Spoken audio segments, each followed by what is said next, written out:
ನಮಸ್ಕಾರ ಎಲ್ಲರಿಗೂ ಬಸ್ welcome back to Sagar stories. Just in ಬರ್ತಿದೆ ಒಂದು big breaking update related to ನಮ್ಮ ವಿರಾಟ್ ಕೊಹ್ಲಿಗೆ ಬಿದ್ದಿದೆ ಫೈನು, ಪನಿಷ್ಮೆಂಟ್ನ ಕೊಟ್ಟಿದ್ದಾರೆ ICC ಅವರು. ಬೆಳಗ್ಗೆನೇ ಹೇಳಿದ್ದೆ ಏನೋ ಆ್ಯಕ್ಷನ್ ತಗೊಂತಾರಂತೆ ಅಂತ, ರಿವ್ಯೂ ಮಾಡಿಬಿಟ್ಟು ಸ್ವಲ್ಪ ಆ್ಯಕ್ಷನ್ ತಗೋತೀವಿ ಅಂತ ICC ಅವರು ಅವಾಗಲೇ ಟಕ್ಕನಾಗಿ ರೆಸ್ಪಾನ್ಸ್ನ ಕೊಟ್ಬಿಟ್ಟಿದ್ರು. ಅಲ್ಲ, ಬೇರೆ ವಿಚಾರದಲ್ಲಿ ಏನಕ್ಕೆ ICC ಇಷ್ಟು ಫಾಸ್ಟ್ ಆಗಿರೋದಿಲ್ಲ ಅಂತ ಗೊತ್ತಿಲ್ಲ. ವಿರಾಟ್ ಕೊಹ್ಲಿ ಅವರ ವಿಚಾರದಲ್ಲಿ ಹಂಗೆ ಪಟ್ಟನಾಗಿ ಆ್ಯಕ್ಷನ್ ತಗೊಂಡ್ಬಿಟ್ಟಿದೆ. ಬೇರೆ ವಿಚಾರದಲ್ಲಿ ಅಂತಂದರೆ ಅಟ್ಲೀಸ್ಟ್ ಒಂದು ದಿನ ಆದಮೇಲೆ, ಕೆಲವೊಂದು ವಿಚಾರದಲ್ಲಿ 2 ದಿನ ಆದಮೇಲೆ ಫೈನ್ನ ಹಾಕ್ತಾರೆ, ಪನಿಷ್ಮೆಂಟ್ನ ಹಾಕ್ತಾರೆ. ಬಟ್ ವಿರಾಟ್ ಕೊಹ್ಲಿ ಅವರ ವಿಚಾರದಲ್ಲಿ ಇನ್ನೂ ಡೇ 1 ಎಂಡ್ ಆಗಿದೆ. ಎಂಡ್ ಆಗಿದ ತಕ್ಷಣ ಪಟ್ಟನಿಗೆ ಫೈನ್ ಹಾಕಿಬಿಟ್ಟಿದ್ದಾರೆ. 20% ಆಫ್ ದ ಮ್ಯಾಚ್ ಫೀಸ್ನ ವಿರಾಟ್ ಕೊಹ್ಲಿ ಒಬ್ಬರಿಗೆ ಮಾತ್ರ. ಇಲ್ಲಿ ಸ್ಯಾಮ್ ಅವ್ರಿಗೆ ಯಾವುದೇ ರೀತಿಯ ಫೈನ್ ಹಾಕಿಲ್ಲ. ವಿರಾಟ್ ಕೊಹ್ಲಿದೇ ಮಿಸ್ಟೇಕ್ ಇದೆ ಅಂತ ರಿವ್ಯೂ ಮಾಡಿಬಿಟ್ಟು ICC ಅವರು ವಿರಾಟ್ ಕೊಹ್ಲಿಗೆ ಮಾತ್ರ ಫೈನ್ ಹಾಕಿರೋದು. ಯಾಕಂದರೆ ವಿರಾಟ್ ಕೊಹ್ಲಿ ಅವರು ಆ ಒಂದು ಪಿಚ್ ಏನಿತ್ತು, ಆ ಪಿಚ್ ಹತ್ರ ಬರುವಂಥ ಸೀನೇ ಇರಲಿಲ್ಲ. ಅವರೇ ಹಿಂಗೆ ಒಂಥರ ಆ ಒಂದು 60 ಡಿಗ್ರಿ ಆ್ಯಂಗಲ್ ಹಿಂಗೆ ನಡ್ಕೊಂಬಂದು ಹಿಂಗೆ ಬಡ್ಕೊಂಬಂದು ಹಂಗೆ ಡಿಕ್ಕಿ ಹೊಡೆದ್ಬಿಟ್ಟು ಹೋಗ್ಬಿಡ್ತಾರೆ. ಸೊ ಅದು ಎವಿಡೆಂಟಾಗಿ ಕಾಣಿಸ್ತು. ವಿರಾಟ್ ಕೊಹ್ಲಿ ಅವರು ಬೇಕು ಅಂತಲೇ ಬಂದ್ಬಿಟ್ಟು ಡಿಕ್ಕಿಗೆ ಹೊಡೆದಿದ್ದು ಅಂತ. ಸೊ ಅದ್ರ ಬಗ್ಗೆ ನಾನು ಮಾತಾಡಿದ್ದೀನಿ. ಮತ್ತೆ ಅದ್ರ ಬಗ್ಗೆ ಏನು ಎಳೆದಾಡುವಂಥ ಅಗತ್ಯತೆ ಇಲ್ಲ. ನಾನು ಊಹಿಸ್ಕೊಂಡಿದ್ದೀನಿ ಕಾಮೆಂಟ್ ಸೆಕ್ಷನಲ್ಲಿ ಕೂಡ. ವಿರಾಟ್ ಕೊಹ್ಲಿ ಅವರ ಫ್ಯಾನ್ಸ್ಗಳ ಕೈಯಲ್ಲಿಂದ, ನಾನು ವಿರಾಟ್ ಕೊಹ್ಲಿ ಫ್ಯಾನೇನೆ, ಒಳಗಡೆ ನಾವು ಫ್ಯಾನ್ ಹೇಳ್ತೇನೆ ಇಲ್ಲ ವಿರಾಟ್ ಕೊಹ್ಲಿ ಮಾಡಿದ್ದೆಲ್ಲ ಸರಿ, ಅಗ್ರೆಷನ್ ಬೇಕು ನಮಗೆ, ಹಿಂಗೆ ಅಂತ ವಿರಾಟ್ ಕೊಹ್ಲಿ ಅವರ ಫ್ಯಾನ್ಸ್ಗಳು ಅಭ್ಯಸ್ತಿ ಅನ್ಕೊಂತಾರೆ. ಕೆಲವೊಬ್ರು ಇಲ್ಲ ಆಗೋರು ಏನು ಗುರು ಇದೆಲ್ಲ ಬೇಕಾಗಿತ್ತಾ ಅಂತ ಖಂಡಿತ ಅನ್ಕೊಂತಾರೆ. Being a sports creator neutral ಆಗಿ ಮಾತಾಡಬೇಕು. ತಪ್ಪಿರೋದನ್ನ ತಪ್ಪಿದೆ ಅಂತಲೇ ಹೇಳಬೇಕು. ಇಲ್ಲ ಸರಿ ಇದು ಅಂತ ಕಿರ್ಚಾಡ್ಕೊಂಡು ಕೂಗಾಡ್ಕೊಂಡೆ ಇಲ್ಲ ಅಮ್ಮ ಹೋಗ್ಬೇಕಾಯ್ತು, ಗುದಿಬೇಕಾಯ್ತು, ಹಾಕೊಂಡು ಹೊಡಿಬೇಕಾಯ್ತು ಒಂದೆರಡು ಅನ್ನೋ ಥರ ಹೇಳೋದು ಸಿಕ್ಕಾಪಟ್ಟೆ ತಪ್ಪಾಗುತ್ತೆ. ಸೊ ಓಕೆ, ಇದು ಲೆವೆಲ್ 1 ಅಫೆನ್ಸ್ ಅಂಡರಲ್ಲಿ ಬುಕ್ ಆಗಿದೆ ಮಗ. 20% ಆಫ್ ದ ಮ್ಯಾಚ್ ಫೀಸ್ ಏನು ಫೈನಾಗಿ ಹಾಕಿದ್ದಾರೆ, ಅದು ವಿರಾಟ್ ಕೊಹ್ಲಿ ಕಾಲು ದುಡ್ಸಮ್ಮ.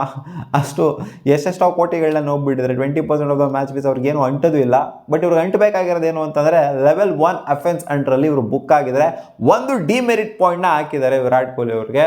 ಸೊ ಲೆವೆಲ್ 2 ಅಫೆನ್ಸ್ ಏನಾದ್ರು ಇದಾಗಿತ್ತು ಅಂದರೆ ಲೆವೆಲ್ 2 ಅಫೆನ್ಸ್ಗೆ 3 ರಿಂದ 4 ಡಿಮೆರಿಟ್ ಪಾಯಿಂಟ್ಗಳನ್ನ ಹಾಕ್ತಾರಂತೆ. ಇದು ಲೆವೆಲ್ 1 ಅಫೆನ್ಸ್ ಅಂಡರಲ್ಲಿ ಮಾತ್ರ ಬುಕ್ ಆಗಿದೆ. ಇನ್ನೂ ಅದನ್ನು ಇಂಟೆನ್ಸಾಗಿ ಏನಾದ್ರು ಮೂವ್ ಆಗಿತ್ತು, ಇನ್ನೂ ದೊಡ್ಡ ಜಗಳ ಏನಾದ್ರು ಆಗಿತ್ತು ಅಂದರೆ ಅದನ್ನು ಲೆವೆಲ್ 2 ಅಫೆನ್ಸ್ ಅಂಡರಲ್ಲಿ ಬುಕ್ ಮಾಡ್ತಿರೋ ಹತ್ರ ಕಾಣಿಸುತ್ತೆ. ಸೊ ಲೆವೆಲ್ 2 ಅಫೆನ್ಸ್ಗೆ 3 ರಿಂದ 4 ಡಿಮೆರಿಟ್ ಪಾಯಿಂಟು ಅಂದರೆ 4 ಡಿಮೆರಿಟ್ ಪಾಯಿಂಟ್ ಅನ್ನೋ ಒಂದು ಪ್ಲೇಯರ್ ತಗೊಂಡ್ರು ಅಂತಂದರೆ ಆ ಪ್ಲೇಯರ್ನ ಬ್ಯಾನ್ ಮಾಡ್ತಾರೆ ಮಗ. ಎಷ್ಟು ಮ್ಯಾಚ್ ಬ್ಯಾನ್ ಮಾಡ್ತಾರೆ? 1 ಮ್ಯಾಚ್ನ ಟೆಸ್ಟ್ ಫಾರ್ಮ್ಯಾಟ್ ಅಂತ ಬಂದಾಗ 1 ಮ್ಯಾಚ್ ಬ್ಯಾನ್ ಮಾಡ್ತಾರೆ. ವೈಟ್ ಬಾಲ್ ಫಾರ್ಮ್ಯಾಟ್ ಅಂತ ಬಂದಾಗ 2 ಮ್ಯಾಚ್ ಬ್ಯಾನ್ ಮಾಡ್ತಾರೆ ಅಂತ ಕಾಣಿಸುತ್ತೆ. ಒಟ್ಟಿನಲ್ಲಿ ವಿರಾಟ್ ಕೊಹ್ಲಿ ಇನ್ನೂ ಸ್ವಲ್ಪ ಏನಾದ್ರು ಅಗ್ರೆಸಿವ್ ಆಗಿ ಈ ಸೀರೀಸಲ್ಲಿ ಮೂವ್ ಮಾಡಿದ್ರು ಅಂತ ಅಂದರೆ, ಲೆವೆಲ್ 2 ಅಫೆನ್ಸಲ್ಲಿರೋ ಬುಕ್ ಆದರು ಅಂತ ಅಂದರೆ, ಆಲ್ರೆಡಿ ಒಂದು ಡಿಮೆರಿಟ್ ಪಾಯಿಂಟ್ ಬಂದಿದೆ. ಇದು ಎಕ್ಸ್ಪೈರ್ ಆದಮೇಲೆ ಇನ್ನೂ ಒಂದು ಅಫೆನ್ಸ್ ಮಾಡಿದ್ರೆ ನಡೆಯುತ್ತೆ. ಬಟ್ ಅಫೆನ್ಸ್ ಇರೋವಂಥ ಟೈಮಲ್ಲೇ, ಲೆವೆಲ್ 1 ಅಫೆನ್ಸ್ ಆಗಿರೋವಂಥ ಟೈಮಲ್ಲೇ ಇನ್ನೂ ಒಂದು ಅಫೆನ್ಸ್ನ ಮಾಡ್ಕೊಂತು ಅಂತ ಅಂದರೆ, ಸೊ ಅವಾಗ ಡಿಮೆರಿಟ್ ಪಾಯಿಂಟ್ ಮೇಲೆ ಡಿಮೆರಿಟ್ ಪಾಯಿಂಟ್ ಬಿತ್ತು ಅಂತ ಅಂದರೆ ಅವಾಗ ಅಫೆನ್ಸ್ ಮೇಲೆ ಅಫೆನ್ಸ್ ಆಗಿಬಿಟ್ಟು 1 ಮ್ಯಾಚು ಬ್ಯಾನ್ ಆಗುವಂಥ ಸಾಧ್ಯತೆ ಇದೆ. ಏನು ಗುರು 1 ಮ್ಯಾಚ್ ಅಷ್ಟೇ ತಾನೇ, ಏನು ಕಂಪ್ಲೀಟಾಗಿ ಏನು ಬ್ಯಾನ್ ಆಗಲ್ಲ ಬಿಡು. ನಮಗೆ ವಿರಾಟ್ ಕೊಹ್ಲಿ ಹಂಗೆ ರೊಚ್ಕೆದ್ಬಿಟ್ಟು ಹಂಗೆ ಕಿರ್ಚಾಡ್ಬಿಟ್ಟು ಕೂಗಾಡಬೇಕು, ಸ್ವಲ್ಪ ಗಲಾಟೆಗಳನ್ನ ಮಾಡ್ಕೋಬೇಕು, ಅವಾಗಲೇ ಮಜಾ ಗುರು ಅಂತ ಹೇಳ್ತೀರ ಸ್ವಲ್ಪ ಜನ. ಇಲ್ಲ ಗುರು ಸ್ವಲ್ಪ ಬುದ್ಧಿ ಕಲ್ತ್ಕೊಬೇಕು ಇಲ್ಲಿಂದ ಆಚೆಗೆ.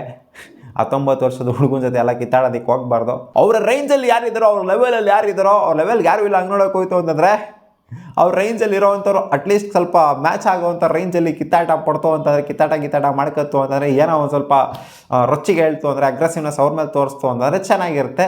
ಪಾಪ ಇವಾಗ ಡೆಬ್ಯೂ ಮಾಡಿರೋಂಥ ಹುಡುಗರ ಮೇಲೆ ಅಗ್ರೆಸಿವ್ನೆಸ್ನ ತೋರ್ಸೋಕೆ ಹೋಯ್ತು ಅಂದರೆ ಚೆನ್ನಾಗಿರುತ್ತೆ. ಒಂಥರ ಚಿಕ್ಕದಾಗೇ ಕಾಣಿಸೋದು, ಯಾರ ಕಣ್ಗಾಗಲಿ ಚಿಕ್ಕದಾಗೇ ಕಾಣಿಸೋದು. ವಿರಾಟ್ ಕೊಹ್ಲಿ ಫ್ಯಾನ್ಸ್ ಕಣ್ಗೂ ಕೂಡ ಇದು ಚಿಕ್ಕದಾಗೇ ಕಾಣಿಸೋದು. ಆ್ಯಂಡ್ ಇದನ್ನು ಇದೇ ಮುಟ್ಕೊಂಡು ಹೇಳ್ಕೋಬೇಕು ನೀವು, ವಿರಾಟ್ ಕೊಹ್ಲಿ ಇರೋ ಫ್ಯಾನ್ಸ್ಗಳು. ನಾನು ಹೇಳ್ಕೊತಿದ್ದಿಲ್ಲ, ಆ ಥರ ಹೇಳ್ಕೊಳ್ಳೇಬೇಕು. ಸೊ ಓಕೆ, ನೋಡೋಣ ಏನಾದ್ರು ಡಿಮೆರಿಟ್ ಪಾಯಿಂಟ್ಸ್ಗಳು ಮತ್ತೆ ಫ್ಯೂಚರಲ್ಲಿ ಬರುತ್ತಾ, ವಿರಾಟ್ ಕೊಹ್ಲಿ ಏನಾದ್ರು ಬ್ಯಾನ್ ಗೀನ್ ಮಾಡ್ತಾರಾ ಅಂತ. ಮುಂದೆ ಆಗೋದು ಡೌಟು, ಯಾಕಂದರೆ ಅಲರ್ಟ್ ಆಗಿರ್ತಾರೆ ಇವಾಗ ವಿರಾಟ್ ಕೊಹ್ಲಿ ತಿರ್ಗಾ ಆ ಥರ ಕಿತಾಪತಿ ಎಲ್ಲ ಮಾಡ್ಕೊಳ್ಳೋದಕ್ಕೆ ಹೋಗೋದಿಲ್ಲ ಸುಮ್ಮನೆ. ಸಿಗೋಣ ಮುಂದಿನ ವಿಡಿಯೋದಲ್ಲಿ ಗಾಯ್ಸ್. ಬಾ.